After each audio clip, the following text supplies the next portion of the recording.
Hi, everyone. We've used this opportunity to speak to friends from around the world. And I'm fortunate that I've met incredible leaders from education, from the NGO sector, from the government sector, from the tech sector, from philanthropy. And over the last few weeks and months, actually, there's been a variety of people and friends who have given their time to speak to an audience of educators that is amassed on the T4 platform. And so today, I want to speak with, and I'm honored that Alison Bellwood has joined us. Alison is the creator and the director of an organization called the World's Largest Lesson, which you will hear about in a second. But suffice to say that, if there was one subject that even during the pandemic has been large in my mind, at least, is the setback to overall progress on the Sustainable Development Goals as a result of the pandemic. Now, Alison doesn't necessarily work directly on that, but she has been trying to galvanize schools, educators, students around backing and understanding what the Sustainable Development Goals are. And so, Alison, welcome to this T4 TV live stream. And please tell us a little bit about yourself and the origins of the World's Largest Lesson as an entity, just for background and context to start with. Over to you. Thanks so much. It's so nice to see you, Vikas. If you're an educator or in any way sort of connected to education or the development space, I'm sure you know a little bit about the SDGs. But just by way of background, they were agreed by the UN in 2015. 193 heads of state gathered in New York and agreed to a set of 17 goals for the world. They cover issues, probably you can bucket them up into sort of people, planet, and prosperity. So there's issues of there's education, health, hunger, poverty itself. Then there's planet. So there's life on land, life below water, climate action. And then there's economic development, jobs, sustainable cities, those kind of issues. And there's 17 of them. And then beneath each goal, there's targets and indicators. I think there's 169 indicators in all, as a way of monitoring progress that we as a world can move towards by 2030. So there's this sort of end time point of 2030, by which point we need to achieve these goals. So they were signed up for by all the heads of state that make up the UN at that time. My role within it is as part of an organization called Project Everyone, which is a campaigning organization formed originally by the filmmaker Richard Curtis. So some of you may know him for his films Notting Hill and Love Actually. He created Mr. Bean way back in the day. And we built an organization to campaign and raise awareness for the goals. Richard is a long-standing campaigner, founded Comic Relief, works with the UN a lot to just really amplify their work. So we created the icons, the branding for the SDGs. And then my role was to take these to kids. And so we create resources for schools, for teachers. We try and encourage teachers to become as involved as possible and to sort of come with us on a journey that educates children, but also raises awareness for the issues beneath the goals and encourages them to take a bit of action too. Do you, Alison? I'm going to come and ask you about questions regarding how educators and schools can actually engage with you. But before we do that, it's been those that are watching this live stream are normally those that are huge advocates of education anyway. And the thing that I'm not saying doesn't count in terms of the other 16 goals don't count, because they obviously do. But do you not think that we missed a trick in just focusing on education as the huge force multiplier for the world? And it's a crowded marketplace of 16 other goals that get messed up, because the fundamental belief is that education is the foundation that helps us achieve everything. What is your take on that? Well, I mean, obviously people always say to me, what's your favorite goal? And I'll always say education.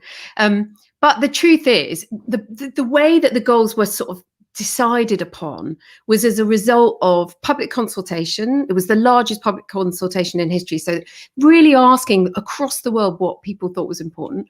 And then a gathering of 200 to 300 civil society organizations, all kind of putting their cases forward for the goals that they thought were important.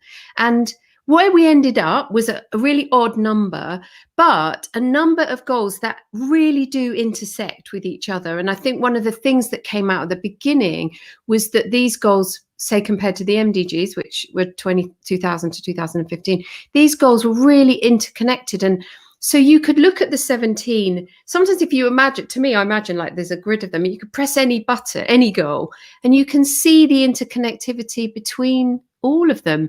Often most of them sort of pointing towards goal 1, which is about poverty. So yes, of course, education is crucial to this, but it's one part of the picture.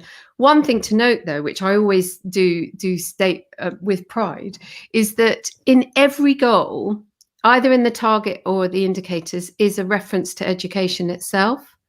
So there's education in one sense, but then there's education about all of the issues that form the goals, and helping kids understand the connection between those things, the levers that you can pull to make progress is it's really exciting.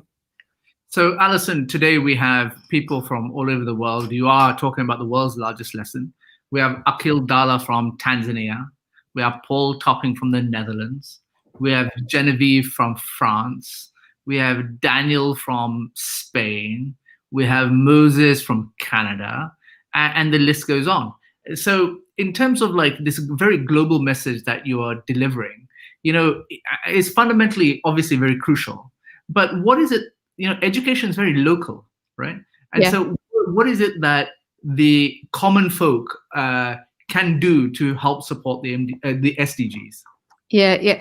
So I think there's a few, so particularly if you're, all educators or connected to the sector in some way. I think there's two things that happen. One is, we can raise awareness for these goals.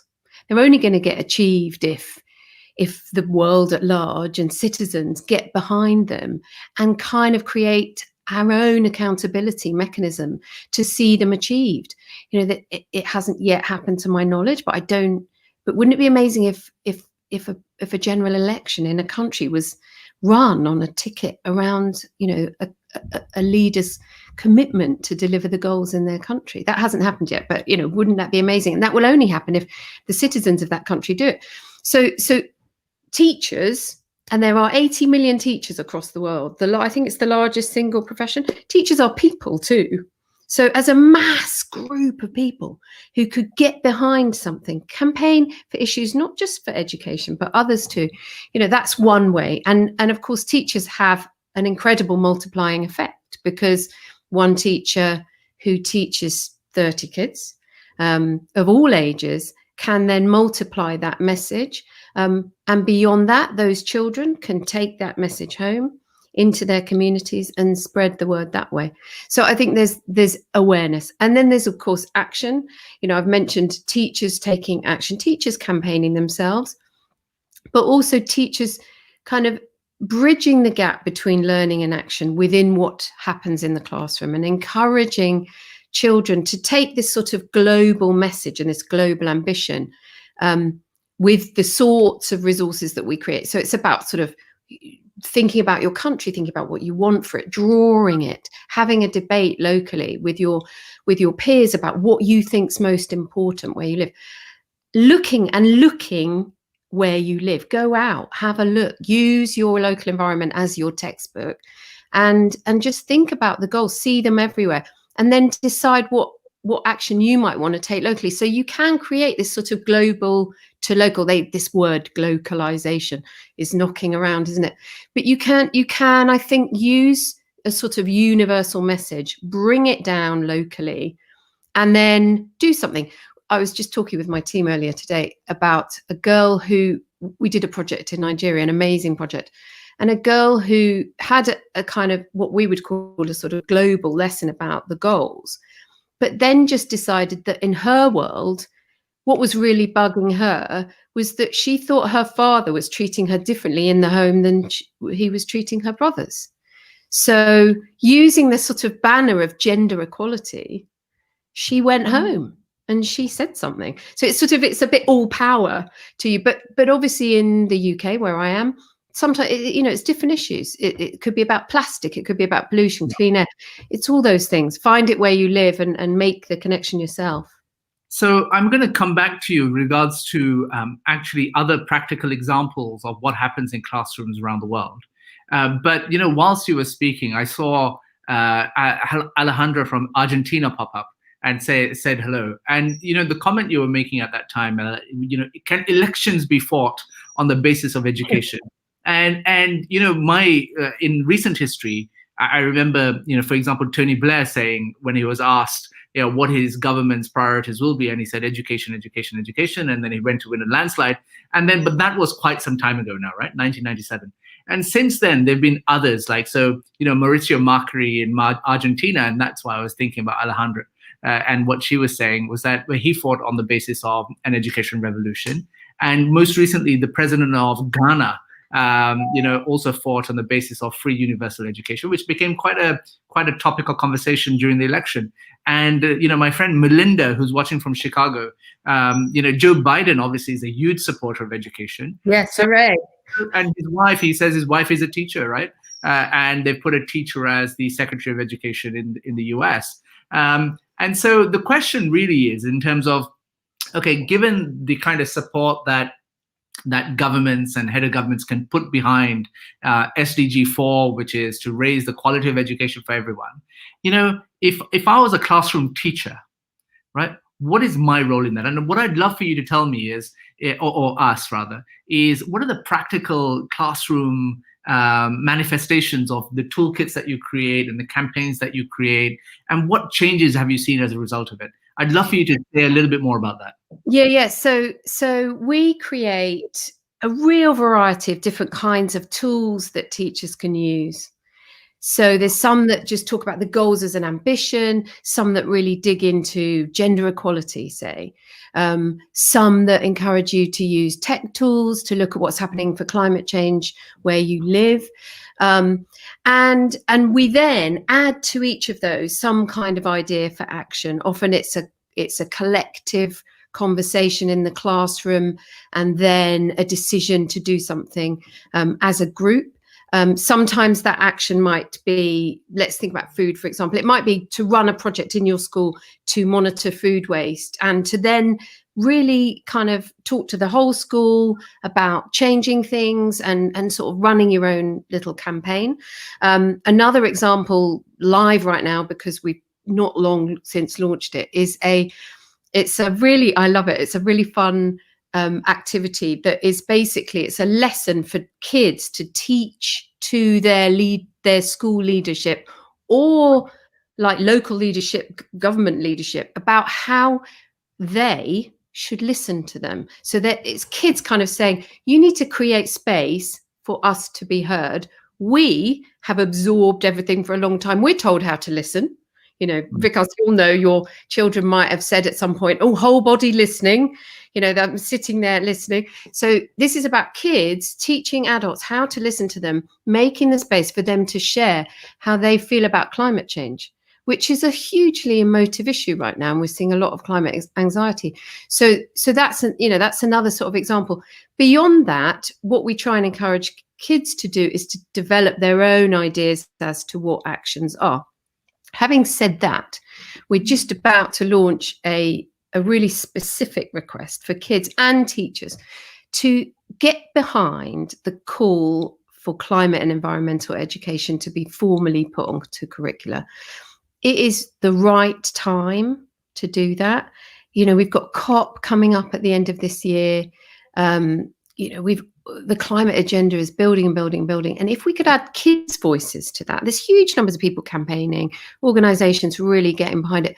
But children need a say in this too. They're like the moral conscience of the world on this subject. And if we educate them for climate change, then it will make a huge difference to their lives and all of our lives. So we're creating a kind of fun activity and toolkit for kids to take action, spread the word, share messages, share what they feel about it. And even in doing that, they can learn. They can learn what it feels like to develop agency, to communicate, to persuade. So it's kind of like a nice circular thing. Yeah, I mean, you pick on so many points that I'd love to, speak about more. But I want to also let you know that one of our T4 community and a very dear friend of mine, Koen Timmers in Belgium, I don't know if you know him. Yes.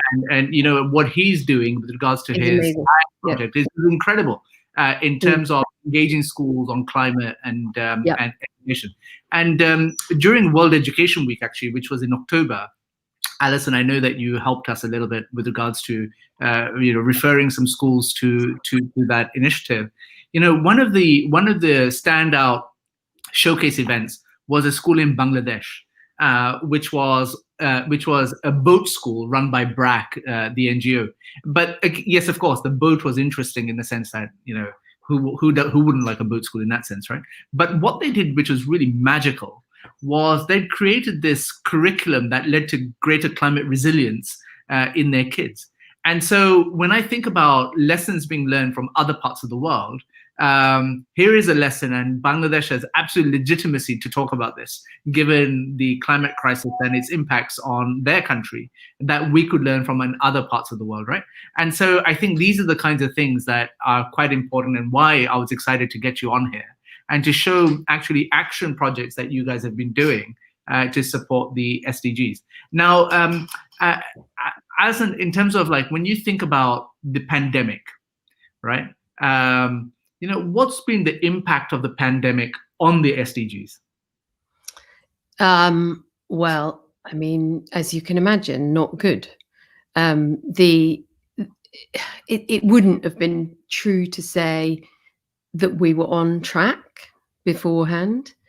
There were some goals that were looking better than others, but across the board, the pandemic has had a kind of devastating effect across many different goals. And we've obviously hearing about health as an issue, but the job losses that we're going to see, the 1.25 billion children or young people whose education has been interrupted, and then of those, the millions potentially who might never get back to school. Issues particularly around gender-based violence, women being affected more by job losses potentially than men, just simply because of the nature of the work they do sometimes. Young people similarly being affected in the more sort of informal employment spaces. So really, a devastating effect potentially on the SDGs. Having said that, though, we all have to pull together, and it can. We still believe it can be and is the only and strongest framework against which the build back better that people talk about can be developed, and to use this as an opportunity to kind of leapfrog some areas of development, even within education. We've seen this huge digitization of learning. It's not good enough. There's not enough access. But what can we learn from it? And can we use this moment to sort of leapfrog forward to actually then be looking in 5 years' time at goal 4 is on the path? I think that's, we can look at it on the one hand and feel devastated, but on the other hand, we could almost use it to fuel our progress. So the one thing I want to say and underscore everything you said, Alison, is that there are a lot of naysayers and people who speak about doom and gloom all the time, especially when it comes to such mechanisms like the SDGs. We should remind everyone that the precursor, the Millennium Development Goals, whilst they weren't achieved in full, achieved immense traction in the world, and it made our world a much more fairer and more prosperous place for a lot more people. And so that is what the aspiration of the SDGs is. And, like Alison says, if we are to really use the pandemic to our benefit, we all need to put our brains together to say, how do we speed along? Because 2030 is just down the road. And we need to do everything we can to accelerate towards the SDGs. And obviously, I'm going to say SDG 4 being the foundation. Alison Bellwood, thank you so much for your time today. And I hope that we have an opportunity to invite you back on once again later this year. And in the meantime, the last question that I have for you is, if people want to engage with the world's largest lesson, what do they do? I would say look us up online. I think the web address is there on the screen. Find us on social media, start engaging. You can sign up. You don't have to sign up. Everything's free, open source, multiple languages. We want to include everybody. So please just get started and find a way to weave the goals through your class, through your school, through your district, and kind of build from there. Well, thank you so much, Alison. And before I bid you farewell and close this live stream, I want to tell everyone about an event that's taking place on Thursday, where a friend of mine, Ross McGill Morrison, also known as the Teacher Toolkit, who is the most influential education blogger in the UK, is launching his book, and we're pleased to be able to do that on the T4 platform. And his book is all about how teachers can teach better. It's professional development. Think of it like that. I know about 1,000 people have so far signed up to it. And if you haven't, go to my LinkedIn profile, my Facebook page, the T4 handles, and you'll see a link there. Please register. And I think it's going to be really informative and useful for all of you to take part. And of course, I will come back for another interview next week and to share more about our plans in the future. Once again, thank you, Alison. And we look forward to having you back. Bye-bye.